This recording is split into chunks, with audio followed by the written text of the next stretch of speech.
আসসালামু আলাইকুম, ক্রিয়েটিং নিউজে আপনাদের স্বাগত। স্কুল শিক্ষক খুনের ঘটনায় মসজিদ বন্ধ করল ফ্রান্স। সংসার চালাতে হিমশিম খাচ্ছেন ব্রিটিশ প্রধানমন্ত্রী বরিস জনসন। আটকের পর চীনা সৈন্যকে ফেরত দিল ভারত। চীনকে ঠেকাতে ভারতের সঙ্গে 3 শক্তিধর রাষ্ট্রের নৌ মহড়া।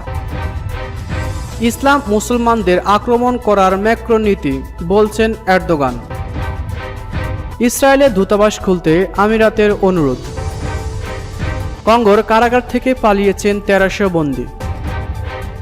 সৌদি যুবরাজের বিরুদ্ধে খাশোগির বাগদত্তার মামলা। এতক্ষণ শুনছিলেন সংবাদ শিরোনাম, এবার শুনুন বিস্তারিত। সবার আগে সংবাদ পেতে চ্যানেলটি সাবস্ক্রাইব করে পাশে থাকা বেল আইকন বাটনটি ক্লিক করুন, আর অবশ্যই লাইক দিতে ভুলবেন না।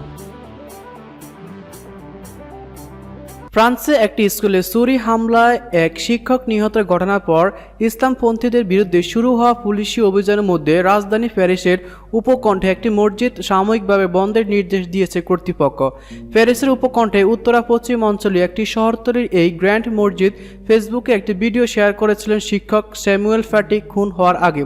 এই ভিডিও ফ্যাটির বিরুদ্ধে ঘৃণা উস্কে দিয়েছে বলে কর্তৃপক্ষের দাবি। পুলিশ মঙ্গলবার মসজিদের বাইরে বন্ধের নোটিশ সেটে দিয়েছে। ঘৃণা বিদ্বেষ যারাই ছড়াবে তাদের বিরুদ্ধে কঠোর ব্যবস্থা নেওয়ার অঙ্গীকার করেছে কর্তৃপক্ষ। সন্ত্রাসী কর্মকাণ্ড ঠেকাতে 6 মাসের জন্য মসজিদটি বন্ধের নির্দেশ দেওয়া হয়েছে। ফ্রান্সের গত শুক্রবার 47 বছর বয়সী স্কুল শিক্ষক স্যামুয়েল ফ্যাটিকে প্রকাশ্যে দিবালোকে গলা কেটে হত্যার পর ঘটনাস্থলের কাছেই পাহারায় থাকা পুলিশের গুলিতে হামলাকারী নিহত হন। প্রধানমন্ত্রী হিসেবে যে বেতন পান তা খুবই কম, পোষায় না, ঠিক মতন চলে না সংসার, আর তাই পদত্যাগের কথা ভাবছেন ব্রিটেনের প্রধানমন্ত্রী বরিস জনসন। ঘনিষ্ঠ যন্ত্রের বরাত দিয়ে ফলাও করে এমন খবর প্রকাশ করেছেন ব্রিটিশ সংবাদ মাধ্যমগুলো। খবরে বলা হয়েছে, বরিস মনে করেন প্রধানমন্ত্রী হিসেবে তার বেতন খুব কম। এই বেতনে সংসার চালাতে হিমশিম খেতে হয় তাকে। অথচ গত বছর জুলাই প্রধানমন্ত্রীর দায়িত্ব নেওয়ার আগে তিনি বর্তমান উপার্জনের চেয়েও অনেক বেশি আয় করতেন। তাই আগামী বসন্তেই পদত্যাগ করার কথা ভাবছেন তিনি। এমনটাই দাবি করেছেন ক্ষমতাসীন দল কনজারভেটিভ পার্টির কিছু এমপির। এই খবর প্রকাশ হয়েছে দ্য মিরর, দ্য মেট্রো। খবরে আরও বলা হয়েছে, প্রধানমন্ত্রী তার সহকর্মীদের কাছে অভিযোগ করেছেন প্রধানমন্ত্রী হিসেবে তার বার্ষিক আয় 1,50,402 পাউন্ড। অথচ গত বছরে প্রধানমন্ত্রী হওয়ার আগে একটি পত্রিকায় কলাম লিখে তিনি বছরে আয় করতেন 2,75,000 পাউন্ড। এছাড়া মাসে 2টি সেমিনার বক্তৃতা দিয়ে তিনি আয় করতেন 1,60,000 পাউন্ডের কাছাকাছি। 6 ছেলেকে পড়াশোনার সাবেক স্ত্রীকে খোরপোশ বাবদ প্রতি মাসে অনেক অর্থ খরচ করতে হয় বরিসের, যে কারণ প্রধানমন্ত্রী পদ থেকে সরে যাওয়ার সিদ্ধান্ত নিতে যাচ্ছেন তিনি। তবে এখন নয়, ব্রেক্সিট সম্পর্কিত সমস্যাগুলোর সমাধান এবং করোনা ভাইরাস পরিস্থিতি দূর হওয়ার পর সিদ্ধান্ত নেবেন ব্রিটিশ প্রধানমন্ত্রী। হোয়াইট হলেও সূত্রগুলো মিডিয়াকে বলেছেন, আগামী গ্রীষ্মে পদত্যাগ করতে চান বরিস জনসন। এজন্য তিনি তার 6 মাস ক্ষমতায় থাকবেন, যাতে ব্রেক্সিট পুরোপুরি সম্পূর্ণ করতে পারেন। একজন এমপি বলেছেন, প্রধানমন্ত্রীকে তার 6 সন্তানকে বছরে খরচ হিসাবে দিতে হয় 42,500 পাউন্ড। এই খরচ নিয়ে উদ্বিগ্ন জনসন।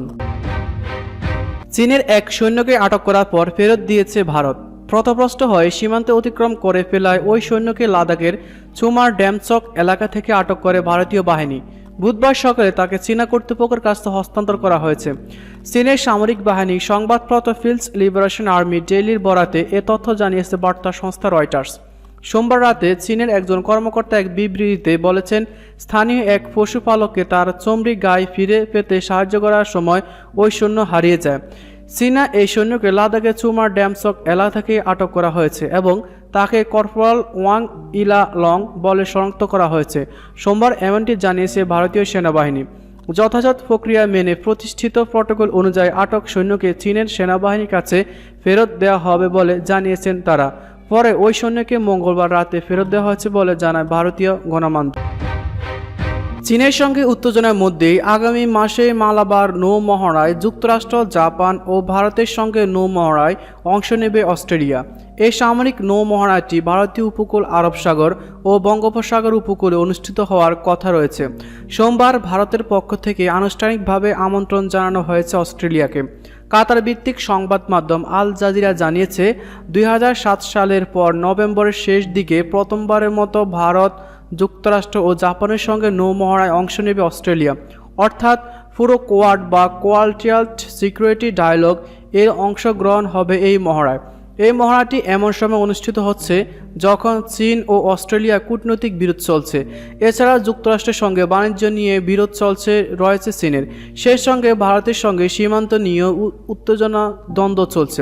ভারতীয় প্রতিরক্ষা মন্ত্রণালয় জানিয়েছে এই নৌ মহড়াটি আরব সাগর ও বঙ্গোপসাগরে অনুষ্ঠিত হবে, যা ভারত ও চীনের কৌশলগত প্রতিযোগিতার হটস্পট। সংবাদ মাধ্যমটির প্রতিবেদনে বলা হয়েছে, গত কয়েক দশক ধরে চীন মিয়ানমার, শ্রীলঙ্কা, পাকিস্তান এবং বাংলাদেশে গুরুতরভাবে প্রভাব বিস্তারের চেষ্টা করছে। এ নিয়ে উদ্বিগ্ন রয়েছে নয়াদিল্লির। উল্লেখ্য, ভারত ও প্রশান্ত মহাসাগরে নৌ চলাচল অবাধ ও স্বাধীন রাখার উপায় খোঁজার যুক্তি দেখিয়ে 2007 সালের যুক্তরাষ্ট্র, জাপান, অস্ট্রেলিয়া ও ভারতের মধ্যে কোয়াড নামে সংলাপের সূচনা হয়েছিল। 10 বছর পর কোয়াড সংলাপ 2017 সাল থেকে নতুন করে জীবন ফিরে পায়। কোয়াডের 4টি সদস্য দেশের মধ্যে 2017 সাল থেকে বিভিন্ন পর্যায়ে নিয়মিত বৈঠক হচ্ছে। তবে চীনকে চাপে ফেলতে এই বৈঠক তা কখনোই স্পষ্ট করেনি এই 4 দেশ। ইসলাম মুসলমানদের আক্রমণ করা ম্যাক্রো নীতি বলে মন্তব্য করেছেন তুরস্কের প্রেসিডেন্ট রিসেপ তাইপ এরদোগান। মঙ্গলবার তুর্কি ধর্ম বিষয়ক মন্ত্রণালয়ের আয়োজনে এক অনুষ্ঠানে ভিডিও কনফারেন্স যুক্ত হয় তিনি একথা বলেন। মুসলিম বিশ্বকে সতর্ক করে এরদোগান বলেন, বিশ্বজুড়ে মুসলমানরা তাদের সম্প্রদায় ও বর্ণবাদ ও সন্ত্রাসবাদের মতো বিপদের হাত থেকে রক্ষা করতে হবে। এটি মুসলমানদের ভেতর থেকে পরাস্ত করার হুমকি ঝুঁকি আনছে। তুর্কি প্রেসিডেন্ট বলেন, বর্ণবাদ, জাতীয়তাবাদ, সাম্প্রদায়িকতা ও বিশেষত সন্ত্রাসের মতো অশান্তি এমন বিষয় হয়ে দাঁড়িয়েছে যা ইসলামী বিশ্বকে ভেতর থেকে পতনের দিকে নিয়ে যেতে পারে। বিশ্বজুড়ে প্রতিদিন গড়ে 1000 মুসলমান সন্ত্রাস অথবা সহিংসতার শিকার হয়। অজ্ঞাত ও অভ্যন্তরীণ দ্বন্দ্বের কারণে মুসলমানরা সন্ত্রাস, ক্ষুধা এবং বৈষম্যের মতো এমন অনেক জটিল সমস্যার মুখোমুখি হচ্ছেন, যোগ করেন এরদোগান। তুর্কির প্রেসিডেন্ট পশ্চিমা বিশ্বে ইসলাম ফোবীয় নীতির সমালোচনা করেন। সবশেষে উদাহরণ হিসেবে তিনি ফ্রান্স, ইউরোপ ও অস্ট্রেলিয়ার কথা তুলে ধরেন। এরদোগান বলেন, বিশেষ করে ফ্রান্সের প্রেসিডেন্ট ম্যাক্রো ইসলাম ও মুসলমানদের আক্রমণ করছে। সংযুক্ত আরব আমিরাতের সঙ্গে ইসরায়েলের সম্পর্ক স্বাভাবিকরণের চুক্তির পর দেশ দুটির মধ্যে আনুষ্ঠানিক যোগাযোগ শুরু হয়েছে। এবার ইসরায়েলে নিজেদের দূতাবাস স্থাপন করার জন্য সরকারিভাবে অনুরোধ জানিয়েছে আমিরাত। মঙ্গলবারে আমিরাতের উচ্চ প্রতিনিধি দল ইসরায়েল সফরে যায়। এদিন ইসরায়েলি পররাষ্ট্রমন্ত্রী গাবি আশকেনাজি প্রতিনিধি দলের সঙ্গে সাক্ষাৎ করেন। আমিরাতি পররাষ্ট্রমন্ত্রী উপদেষ্টা ওমর সাইদ খোবাস আবদুল্লাহ বিন জায়েদ আল নাহিয়ানের পক্ষ থেকে ইসরায়েলি পররাষ্ট্রমন্ত্রী আশকেনাজির হাতে দূতাবাস খোলার জন্য চিঠি হস্তান্তর করেন। ওই চিঠিতে দুই দেশের পারস্পরিক সম্পর্ক উন্নয়নের জন্য আশকেনাজি ধন্যবাদ জানানো নাহিয়ান। তিনি আশা ব্যক্ত করেন, ইসরায়েল অতি দ্রুত আমিরাতে তার দূতাবাস স্থাপন করবে। এর আগে গত 13 আগস্ট যুক্তরাষ্ট্র মধ্যস্থতায় আরব আমিরাত ও ইসরায়েল সম্পর্কে স্বাভাবিক করার ঘোষণা দেয়। ফিলিস্তিন কর্তৃপক্ষ সহ মুসলিম বিশ্বে অনেকেই এই চুক্তিতে ক্ষোভ প্রকাশ করেন। কঙ্গো প্রজাতন্ত্রের পশ্চিমাঞ্চল বেনির এক কারাগারের সশস্ত্র হামলায় ঘটনায় 1300 বন্দী পালিয়েছেন। স্থানীয় সময় মঙ্গলবার সকালে ওই হামলার ঘটনা ঘটে। হামলাকারীরা এ সময় বন্দীদের কারাগার থেকে ছাড়িয়ে নিয়ে গেছেন। সেখানকার স্থানীয় মেয়র মডেক্স বাকওয়ামানা জানান, কাংবাইয়ের কেন্দ্রীয় কারাগার ও সেখানকার নিরাপত্তায় নিয়োজিত সেনা ঘাঁটিতে ওই হামলার পর বর্তমান আর মাত্র 100 বন্দী আছেন। এই হামলার জন্য তিনি স্থানীয় সশস্ত্র বা একটি বিদ্রোহী গোষ্ঠীকে দায়ী করেন। কারাগার থেকে পালিয়ে যাওয়া বন্দীদের মধ্যে অন্তত 20 জন পুনরায় ফিরে এসেছেন বলে মেয়র দাবি করেন। পুলিশ জানিয়েছেন, হামলা চলাকালে 2 জন বন্দী গুলিবিদ্ধ হয়ে নিহত হয়েছেন। তবে এখন পর্যন্ত কোনো গোষ্ঠী এই হামলার দায় স্বীকার করেনি। 1990 সাল থেকে কঙ্গোর পূর্বাঞ্চলে allied Democratic force of ADF Uganda ভিত্তিক একটি সশস্ত্র গোষ্ঠী সক্রিয়। 2019 সাল থেকে এডিএফের হাতে অন্তত 1000 মানুষ প্রাণ হারিয়েছেন।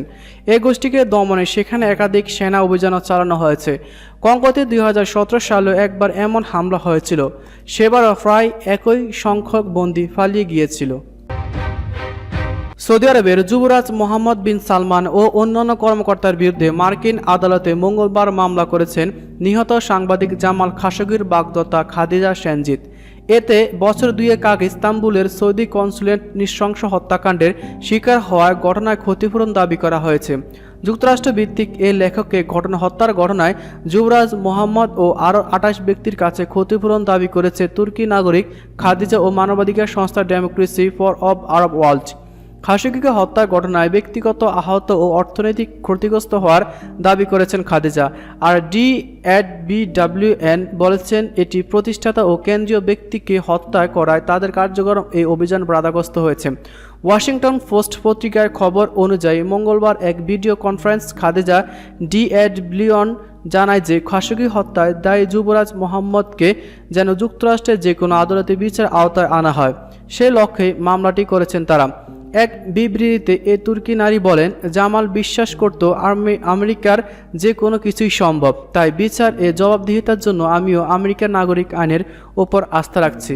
সুপরিচিত সৌদি সাংবাদিক জামাল খাশোগি সৌদি আরবের বিভিন্ন সংবাদ সংস্থার হয় আফগানিস্তানে সোভিয়েত অভিযান এবং আল কায়েদা নেতা ওসামা বিন লাদেনের উত্থান সহ গুরুত্বপূর্ণ ঘটনার সংবাদ সংগ্রহ করেছেন। 59 বছর বয়সী এই সৌদি বেশ কয়েক দশক ধরে দেশটির রাজ পরিবারের ঘনিষ্ঠ ছিলেন এবং সৌদি সরকার উপদেষ্টা হিসেবেও কাজ করেছেন।